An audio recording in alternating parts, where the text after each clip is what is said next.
we are, Ryan taking the 35 Sport Coupe out for a little demo run in a very windy day here at Table Rock. You see the boat basically going sideways there with the joystick control. We'll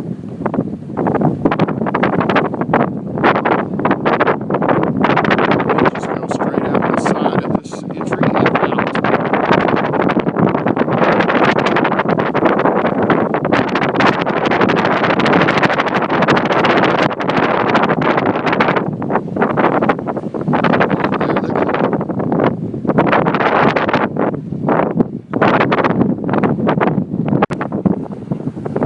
Here we are, Ryan taking the 35 Sport Coupe out for a little demo run in a very windy day here at Table Rock. You see the boat basically going sideways there with the joystick control.